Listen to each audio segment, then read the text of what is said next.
ठीक है। तो आज हम लोग देखेंगे समांतर रेखा और तिर्यक रेखा। ठीक है ना। तो समांतर रेखा और तिर्यक रेखा, तो सबसे पहले हम लोग तो रेखा समझ चुके हैं रेखा क्या होता है। अभी यहाँ पर एक चीज आता है कि समांतर रेखा। तो सबसे पहले हम लोग जानते हैं कि समांतर रेखा है क्या चीज। तो अगर कहता है कोई समांतर रेखा के बारे में तो हम लोग कह सकते हैं कि दो रेखाओं के बीच की लंबवत दूरी समान हो, उसे समांतर रेखा कहते हैं। जब तक लंबवत दूरी दो रेखाओं के बीच की समान नहीं होगा तब हम लोग उसको समांतर रेखा नहीं कहते हैं। ठीक है। एज फॉर एग्जाम्पल में तौर पर देना चाहेंगे तो जो रेलवे लाइन होता है वो समांतर रेखा के तौर पर की जाती है। मतलब समांतर रेखा का क्या कंडीशन होता है, वो कहीं जाके काटेगी नहीं, दो रेखाएं आपस में मिलेगी नहीं। ठीक है। इस टाइप की रेखा को हम लोग क्या बोलते हैं, समांतर रेखा। ठीक है। आगे चलता हूँ। यहाँ देखिए समांतर रेखा, यहाँ पर आप लोग का टॉपिक है आज का समांतर रेखा तिर्यक रेखा, है ना। तो यहाँ पर मैंने दिखाने जा रहा हूँ, अगर दो समांतर रेखाओं को एक तिर्यक रेखा काटती है तो कितने टाइप्स का कोण यानी एंगल कितने टाइप का बनता है। ठीक है। इसके बारे में ही आज हम लोग अध्ययन करेंगे। तो देखिए आप लोग, मान लीजिए ये एक रेखा है, इस रेखा का कुछ भी नाम मैं दे देता हूँ, इसको ए बी नाम दे देता हूँ। ठीक है जी। और एक रेखा है आपका, ये है आपका, थोड़ा सा तिरछा हो गया, ये है आपका सीधी, ये सीधी है ना। तो अब मैंने यहाँ पर क्या लिया, ए बी समांतर सीधी, ए बी समांतर सीधी। समांतर का निशान इस टाइप से है, उसका संकेत ऐसे हम लोग लिखते हैं ए बी समांतर सीधी। मतलब ये दोनों रेखा आपस में समांतर है। हम लोग मान लिए भले यहाँ आपका उसके बीच के लंबवत दूरी समान नहीं होगा, लेकिन मैथ में क्या होगा मान लेते हैं उसको। ठीक है। तो इसके बाद क्या है, ये ए बी और सी डी समांतर रेखा के लिए इसको एक तिर्यक रेखा मतलब तिरछा लाइन, इसको क्या बोलते हैं हम लोग, तिर्यक रेखा। एक दो समांतर रेखाओं को जब तिर्यक रेखा काटती है तो यहाँ पर 8 कोण का निर्माण होता है। टोटल कितना कोणों का निर्माण हो रहा है, 8 कोणों का निर्माण होता है। कैसे, मान लीजिए इसका मैं नामकरण करता हूँ 1, इसको क्या होगा 2, ये क्या हो गया 3, ये क्या हो गया 4, ये क्या हो गया 5, ये क्या हो गया 6, ये क्या हो गया 7 और ये क्या हो गया 8। ठीक है। तो अगर कोई दो समांतर रेखा को तिर्यक रेखा काटती है तो 8 कोण का निर्माण होता है। ठीक है। अभी हम लोग को देखना होगा ये जो कोण का निर्माण होता है ये और किस किस नाम से हम लोग जानते हैं, किस नाम से इसका हम लोग जानेंगे। तो एक बात है यहाँ पर, यहाँ एक ही सबसे पहले मैं दिखाना चाहता हूँ इसका सम्मुख कोण है ना। सम्मुख कोण को हम लोग और किस कोण के नाम से जानते हैं, तिरछाभिमुख कोण के नाम से भी जानते हैं। ठीक है। तो यहाँ पर मैं लिख देता हूँ तिरछाभिमुख कोण। तो सम्मुख कोण कहिए चाहे तिरछाभिमुख कोण कहिए, दोनों एक ही चीज है। ठीक है। कभी भी कंफ्यूजन नहीं होना है, सम्मुख कोण कहेंगे चाहे तिरछाभिमुख कोण कहेंगे। ये कौन से कोण सम्मुख कोण और तिरछाभिमुख कोण का होते हैं। देखिए सम्मुख मतलब एक मुखामुख जिसको बोलते हैं मेरे सामने। देखिए सम्मुख और सामने दो अलग चीज। अगर मैं कहूंगा कि मेरा सम्मुख में कौन है तो मेरा सम्मुख में सावित्री है। मान लीजिए मैं यहाँ खड़ा होता हूँ तो मेरा सम्मुख में सावित्री है। अगर कहेंगे मेरे सामने तो सामने इधर भी हो सकता है, इधर भी हो सकता है। लेकिन सम्मुख की बात करेंगे तो मुख के सामने मेरा कौन है उसको सम्मुख कहेंगे। ठीक है। तो इसके अनुसार क्या हो जाएगा, 1 और 3, 1 का मुखामुख क्या हो रहा है 3 होगा और 2 का 4। तो हम यहाँ लिखेंगे कोण 1 और कोण 3, कोण 1 और कोण 3। सिमिलरली उसके अनुसार लिखेंगे कोण 2 और कोण 4 होगा ना। इसी टाइप से हम लोग इसका भी लिख देंगे कोण 5 और कोण 7 और कितना हो जाएगा कोण 6 और कोण 8। ठीक है, ये क्या हुआ, सम्मुख कोण या शीर्षाभिमुख कोण का नाम होता है।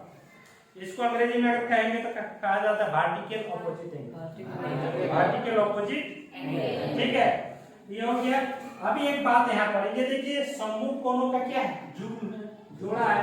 अकेले तो सम्मुख कोण नहीं हो रहा है, 1 और 3 सम्मुख कोण हो रहा है, 5 और 7 सम्मुख कोण हो रहा है, 6 और 8 सम्मुख कोण हो रहा है, और 2 और 4 सम्मुख कोण हो रहा है। ठीक है, इसमें एक बात है कि सम्मुख कोणों का जोड़ा आपस में बराबर होता है। सम्मुख कोणों का जुग्म क्या होता है, आपस में बराबर। तो अगर सम्मुख कोणों का जुग्म आपस में समान हो जाएगा तो इसके अनुसार यहाँ पर हम लिख सकते हैं कि कोण 1 बराबर कोण 3, कोण 2 बराबर कोण 4, लिख सकते हैं कि नहीं, कोण 5 बराबर कोण 7 और कोण 6 बराबर कोण 8। तो ये हो गया सम्मुख कोणों का जुग्म क्या हो गया, हम लोग का समान हो गया।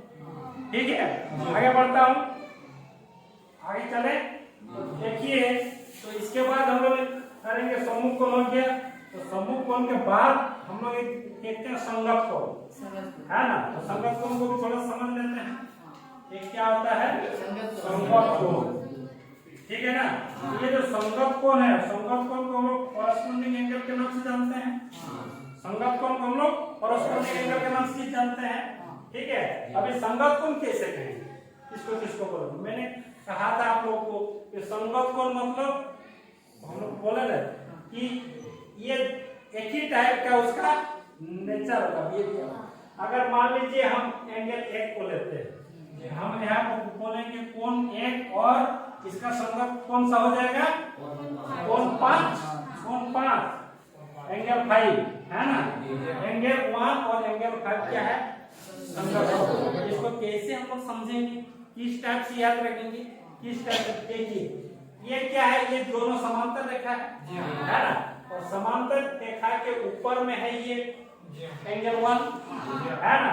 ये भी बोल रहा है, हम भी तो ये समांतर रेखा के ऊपर में है। ठीक है, और क्या है, ये तिर्यक रेखा है, तिर्यक रेखा के लेफ्ट साइड में एंगल 1, तो ये भी बोल रहा है तिर्यक रेखा का लेफ्ट साइड में एंगल 1 और 5 क्या हो गया, संगत। उसी टाइप से 4 और 6 हो जाएगा, होगा कि नहीं, होगा।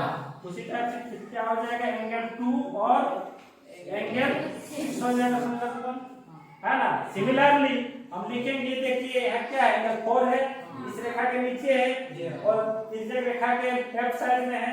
ये भी बोल रहा है मैं भी इस रेखा के नीचे हूँ और ये भी तिर्यक रेखा के लेफ्ट साइड से। ये याद रखने के लिए अपना एक ऐसी ढांचा है, बुद्धि है, इसको लगा के याद रखने के लिए इस टाइप से संगत कोण को हम लोग याद रख सकते हैं। ठीक है ना, तो ये हो जाएगा एंगल 4 इक्वल टू एंगल 5 नहीं, एंगल 4 और एंगल 8। ठीक है, ये हो जाएगा आपका एंगल, यहाँ लिख देते और एंगल 8, और ये हो जाएगा आपका एंगल 3 इक्वल टू एंगल 6, मतलब एंगल 3 और एंगल 6। ठीक है, तो जिस टाइप से मैंने कहा कि सम्मुख कोणों का जुग्म आपस में समान होते हैं, सिमिलरली इसमें भी क्या है, संगत कोणों का युग्म भी आपस में क्या होता है, समान होता है। ठीक है ना, ये समान होता है, मतलब इसको अगर हम लोग ऐसा इस टाइप से लिख सकते हैं तब कि कोण 1 बराबर कोण 5, कोण 2 बराबर कोण 6, कोण आपका 4 बराबर कोण 8 और कोण 3 बराबर कोण 7। ये क्या है, ये क्या है, वो कौन समझ में आ गया, ये कहा गया आपका सम्मुख कोण, उसी को लोग शीर्षाभिमुख कोण बोलते हैं, और एक क्या हो गया, संगत कोण, इसको हम लोग कॉरस्पॉन्डिंग एंगल के नाम से जानते हैं, है ना। ठीक है, इसको अगर अंग्रेजी में बोलेंगे तो क्या होगा, कॉरस्पॉन्डिंग एंगल। ठीक है, कॉरस्पॉन्डिंग एंगल के नाम से हम जानते हैं। एक और क्या होता है, एकांतर कोण, है ना।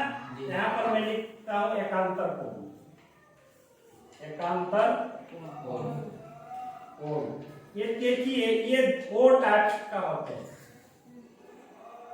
एक होता है आपका अंत एकांतर कोण और एक होता है बाह्य।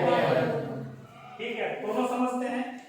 ये 2 टाइप का होता है, एक होता है अंत एकांतर कोण अंत एकांतर देता हूँ, और एक होता है बाह्य एकांतर, एक होता है बाह्य एकांतर।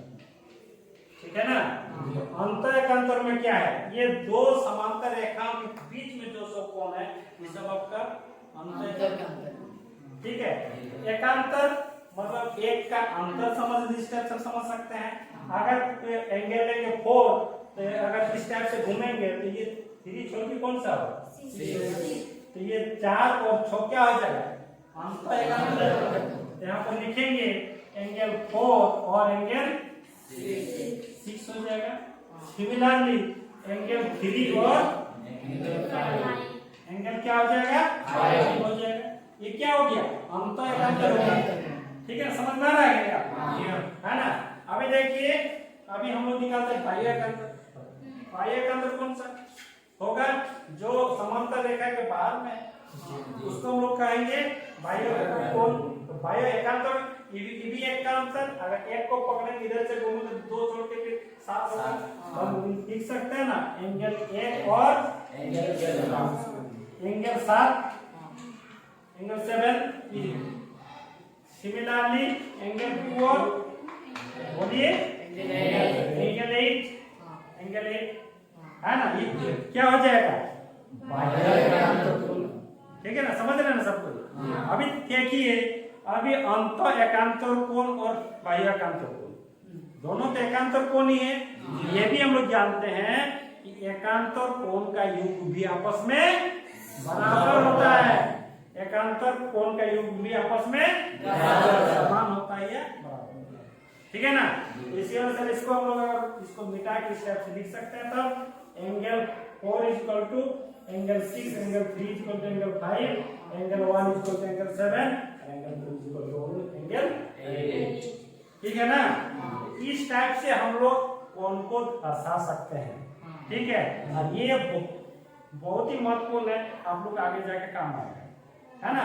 और अगर ये 3 चीज नहीं सीखोगे, कोण हर एक कोण के बारे में आपको जानकारी नहीं होगा तो आपको क्वेश्चन नहीं बनेगा। ठीक है। एक और होता है आपका रेखिक युग्म का कोण, इसको मिटा देता हूं। एक होता है आपका रेखिक युग्म का कोण, रेखिक युग्म का कोण, है ना। तो रेखिक युग्म का कोण है क्या, देखिए अगर कोई मान लीजिए रेखा हो, कोई एक रेखा के ऊपर अगर हमारे किरण खड़ी है, किरण खड़ी है, 1 हो 2 हो 4 हो जो भी हो, तो ये जो साम हो ये एंगल, मतलब ये दोनों एंगल का जो फल है ना, ये दोनों एंगल का फल है, ये क्या होता है हमेशा 180 डिग्री होता है।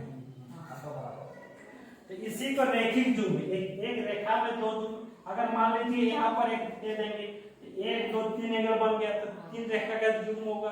अगर मान लीजिए इसमें दे देंगे और एक किरण दे देंगे तो 1 2 3 4 कोण के 3 मान हो गया।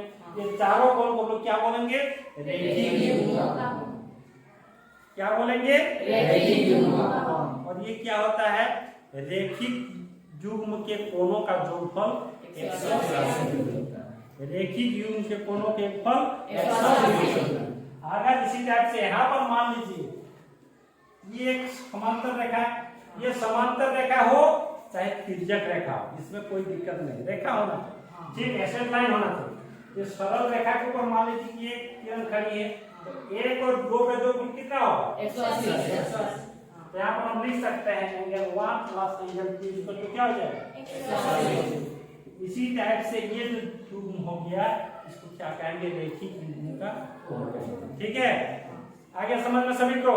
इसको अच्छा से आप लोग कीजिएगा, उसके बाद में नेक्स्ट क्लास में हम लोग बताएंगे कि आगे फिर इसके आगे अध्ययन करना। ठीक है, थैंक यू।